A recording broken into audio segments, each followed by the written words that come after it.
Les internautes, nous sommes réunis aujourd'hui pour parler de l'attaquant de l'Estac, Grégory Bettiol.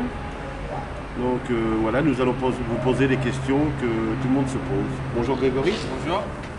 Donc Grégory, d'abord comment ça va? Ça va bien, ça va bien. Bien, la blessure, tout est passé? Ouais, bah, j'ai un petit peu du mal en ce moment parce que bon, j'ai des petites tensions un petit peu de partout, donc j'essaie de gérer, d'aller au soin, tout ça, pour pas me claquer quoi.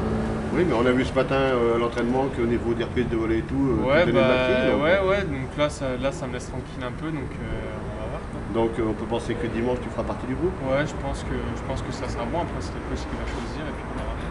Ok. Donc je vais te poser quelques questions que les internautes et ta famille t'ont posées. Ah bon? Oui. Donc, une question, bon, je la pose. Que penses-tu personnellement du départ de Titi Wengo?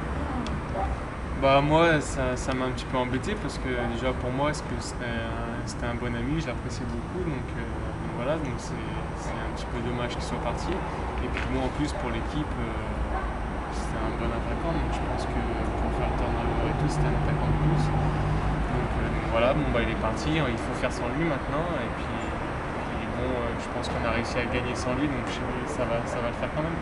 Ok. Sinon, comment te sens-tu au sein du groupe? Bah bien, moi je suis quelqu'un qui passe bien avec tout le monde, je pense. J'essaie de m'entendre avec tout le monde. Je me sens très bien dans ce groupe. Sinon, quels sont pour cette année tes objectifs personnels? Bah, cette année, c'est déjà de retrouver mon meilleur niveau, parce que bon, avec la saison que j'ai passée l'année dernière, je suis resté 6 mois blessé, donc c'est de retrouver mon meilleur niveau. Et puis d'apporter le plus possible pour l'équipe. Après, sur le plan personnel, on verra plus tard quand ce sera revenu comme il faut. D'accord. Sinon, avec qui t'entends-tu le mieux dans le groupe? Ouais, bah, Question un peu vaste quand même. Je pense qu'avec il y a Julien Fossurier, Quentin Westberg et puis Alain Mermiot, je dirais. Mais après, je m'entends bien avec tout le monde. Il y a Mathieu Baudry aussi. Mais bon, avec ce groupe-là, c'est avec ceux qu'on se voit le plus en dehors du foot. C'est surtout par rapport à l'âge, certainement une certaine Ouais, génération. voilà, c'est aussi par rapport à l'âge. Donc je vous dis, avec ces quatre-là, c'est avec eux qu'on se voit le plus en dehors du foot. D'accord, ok. Sinon, comment vis-tu tes relations avec les supporters troyens? Même si nous, on sait comment tu vis avec nous, mais voilà. Bah bien, je pense que les gens ici m'apprécient, donc après c'est sûr que c'est pas tous les jours facile. Nous aussi, on peut avoir des problèmes dans notre famille, tout ça, donc, ou dans le foot, donc c'est sûr que des fois on est peut-être un peu moins expressif, ou on a l'impression de se faire la tête. Mais bon, moi je suis très heureux des supporters de l'Estac, je pense que je suis apprécié, donc... Oui, je crois que de ce côté-là, au niveau des supporters que tu es ici, il n'y a jamais eu de problème et tu as toujours été très apprécié.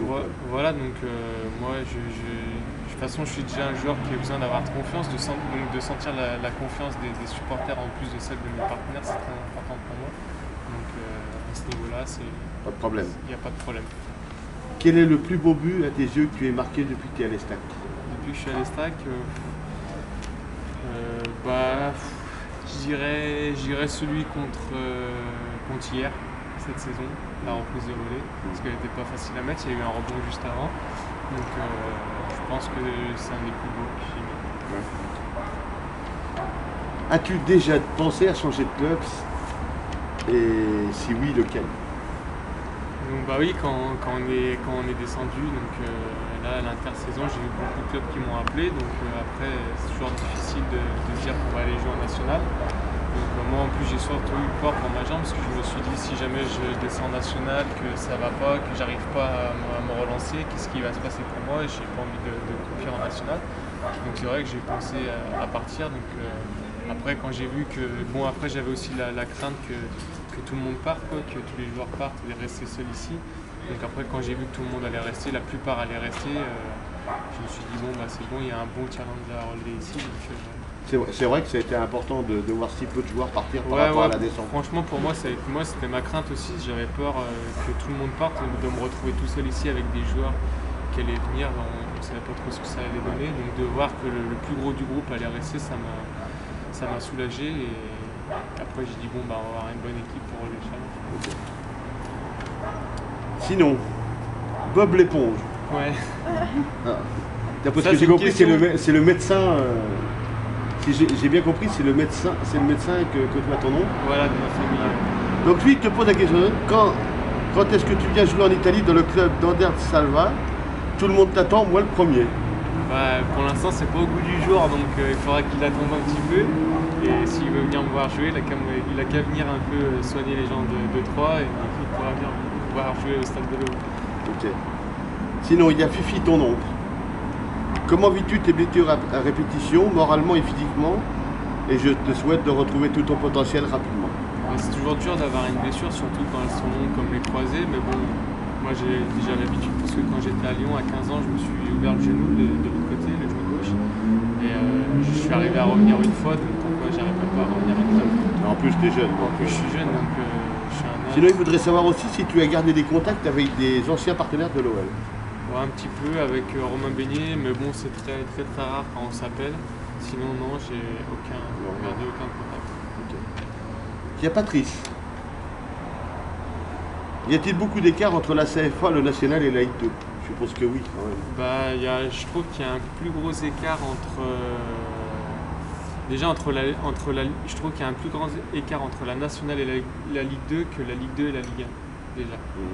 Et après, c'est sûr qu'au niveau. Après, bah, au niveau national, non, je trouve que ça se rapproche assez de la CFA parce que bon, en général, les clubs sont pas pros, les clubs contre qui on joue en national sont pas pros, c'est comme des clubs de CFA, donc les gens travaillent. C'est beaucoup plus physique apparemment le national que la Ligue 2, Ligue 1, on penserait plus du côté technique déjà que beaucoup plus de. Ok, donc Inmar, toi qui marquais jusqu'à 25 buts par saison en CFA, pourrais-tu les marquer en national sur une saison complète? Bah, sur ce que j'ai vu, oui, je pense que si j'étais en pleine possession de mes moyens, je pense que surtout avec l'équipe qu'on a aujourd'hui, je pense que ce serait largement possible de marquer plus de 20 buts en national. Ok. Coco, ton oncle. Notre lead de la saison dernière tient toujours 10 buts égal, alors 4 petits points. Je suppose que tu sais ce que ça veut dire. Il a toujours été comme ça avec moi depuis tout petit et il me mettait des objectifs et quand je les réalisais, bah, j'avais une petite récompense au bout. Ah d'accord. Okay. Sinon, as-tu un modèle en tant que joueur? Alors moi je sais que oui depuis ce matin parce que j'ai lu un petit peu Stack Mag et j'ai vu que tu avais en Espagne, tu avais des joueurs sur lesquels tu te calquais un petit peu. Ah bon? Oui, j'ai vu ça dans les Stack Mag ce matin. D'ailleurs, je me rappelais même plus ce que j'ai dit. Et j'ai vu que ouais, tu étais un fanat du Barça. Ouais, du Barça. Et il y a quelques joueurs sur lesquels tu as plutôt des attirances. Bah, ce cas, c'est pas que. Parce que bon, après, on n'est pas dans le même registre, mais c'est des joueurs qui m'étonnent, comme Messi, en fait, c'est ça, c'est Messi. Ouais, il y a Messi entre eux. En fait, ouais, c'est des joueurs pas trop où je me calque dessus, parce que bon, on n'a pas du tout les mêmes caractéristiques.